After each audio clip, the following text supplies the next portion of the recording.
जय जय जय श्री सीताराम। श्री गीता 5वां अध्याय संन्यास योग। भगवान अर्जुन से अर्जुन बोले, हे श्री कृष्ण, तुमने पहले कर्मों को त्याग करने को कहा, फिर करने को प्रशंसा करते हो। इन दोनों में से जो अधिक हितकर है वह एक बात निश्चय करके बतलाओ। श्री कृष्ण भगवान बोले, कर्मों का त्याग कर कर्मों का करना, ये दोनों ही मोक्ष देने वाले हैं, परंतु इन दोनों में कर्म त्याग से कर्म योग हितकर है। जो किसी से द्वेष नहीं रखता, न किसी पदार्थ की इच्छा करता है, वह सन्यासी ऐसा पुरुष संसार के बंधनों से छूट जाता है।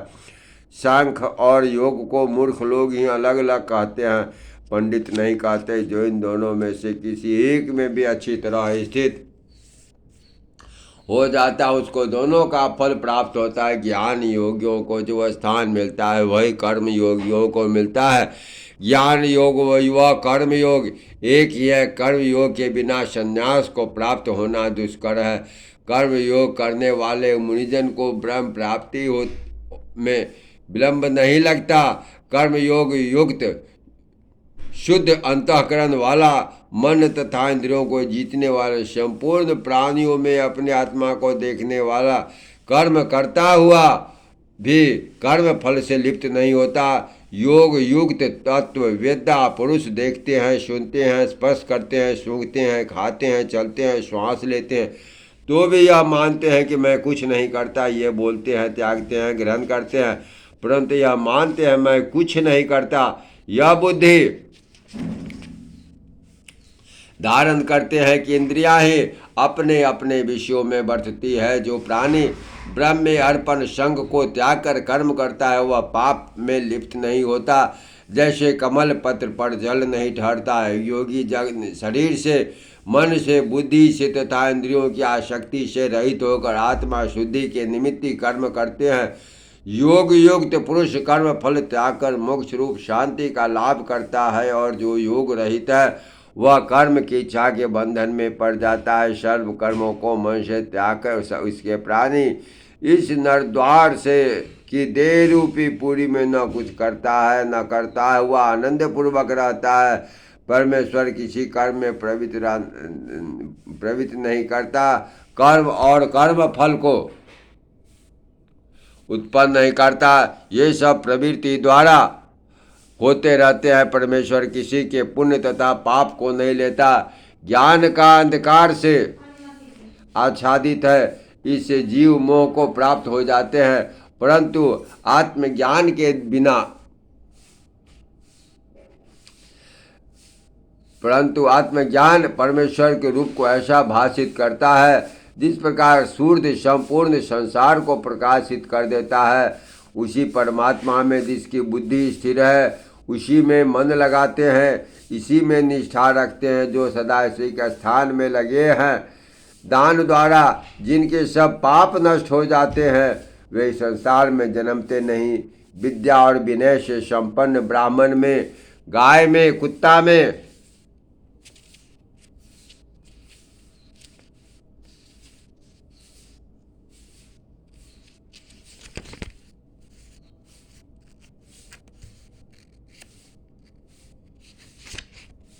और चांडाल में पंडित जन की दृष्टि समान रहती है। जिसके मन में इस तरह की समानता उत्पन्न हो गई, उन्होंने इस लोक में जन्म मरण रूप संसार को जीत लिया। क्योंकि ब्रह्म निर्दोष और सर्वत्र समान है, इसलिए वे ब्रह्म को प्राप्त हो जाते हैं। जो प्रिय पदार्थ को पाकर प्रसन्न और अप्रिय को पाकर खिन्न नहीं होता, ऐसे स्थिर बुद्धि वाली मोह रहित ब्रह्मवेत्ता को ब्रह्म स्थिर होते। ऐसे स्थिर बुद्धि वाले मोह रहित ब्रह्मवेत्ता को ब्रह्म स्थिर जानो।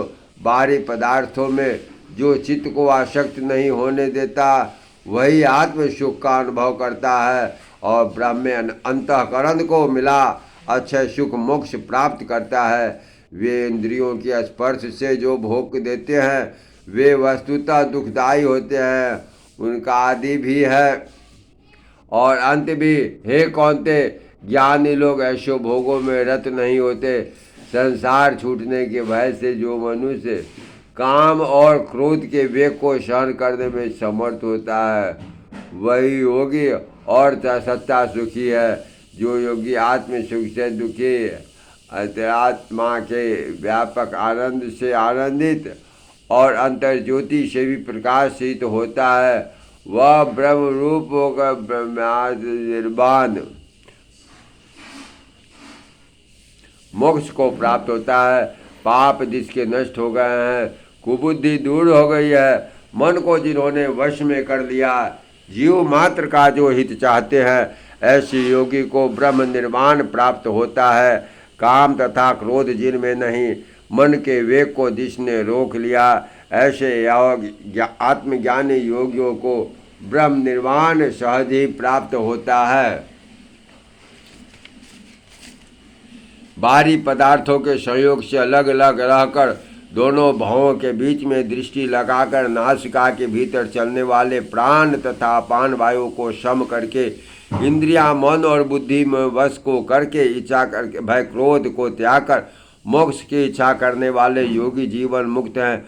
जो मुझको सब यज्ञों और तपों का भोक्ता, संपूर्ण लोकों का स्वामी और सब प्राणियों का मित्र जानते हैं, उन्हीं को शांति प्राप्त होती है। जय श्री सीताराम। श्री सीताराम गीता पाठ। ओम तत्सत तत्सत तत्सत। 5वें अध्याय का महात्म। श्री भगवान जी बोले, हे लक्ष्मी, 5वें अध्याय का महात्म सुन। एक ब्राह्मण पिंगल नाम का अपने धर्म से भ्रष्ट हुआ और कुसंग में बैठ मच्छी खावे, मदिरा पान कर जुआ खेले। देव सेवी युग से वह पिंगल राजा के यहाँ नौकर हो गया। राजा के पास और लोगों के चुगलिया क्या करता। जब वह बहुत बीमार बीते तब वह धनवंत हो गया। जब बहुत दिन बीते तब वह धनवंत हो गया। तब उसने अपना विवाह कर लिया, पर स्त्री व्यभिचारिणी आई। वह स्त्री को मारता था। उस स्त्री ने दुखी होकर अपने भतार को विष दे दिया। वह ब्राह्मण मर गया।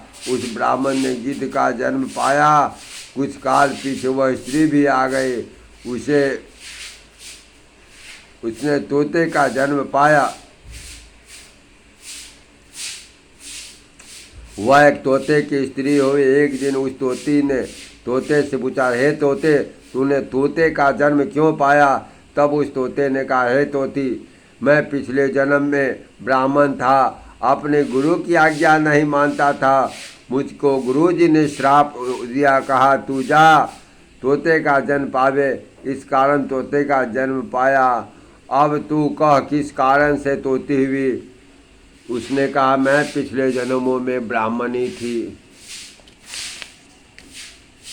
एक दिन मैंने अपने पति को विष दे दिया, वह मर गया। तोते ने कहा, तू बुरी है जिसने अपने पति को विष दिया।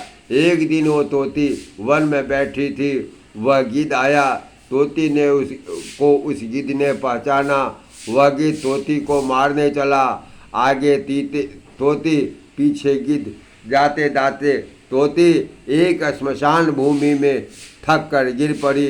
वहाँ एक साधु का दाह संस्कार हुआ था। साधु की खोपड़ी वर्षा के जल के साथ भरी हुई थी, जिसमें गिरी। इतने में गिद्ध आया। गिद्ध को तोती मारने लगा। उस खोपड़ी के जल के साथ उसकी देह धो गई। आपस में लड़ते लड़ते मर गए और अधम देह से छूटकर देवदेही पाई। विमान आया, तिन पर बहकर बैकुंठ को गई। वह खोपड़ी एक साधु की थी जो गीता जी के 5वें अध्याय का पाठ करता है। वह परम पवित्र था। उसके जल से दोनों पवित्र हो गए। जो प्राणी श्री गंगा जी का स्नान करके गीता जी का पाठ करता है, वह वैकुंठ को जाता है। जय श्री सीताराम। जय जय जय श्री।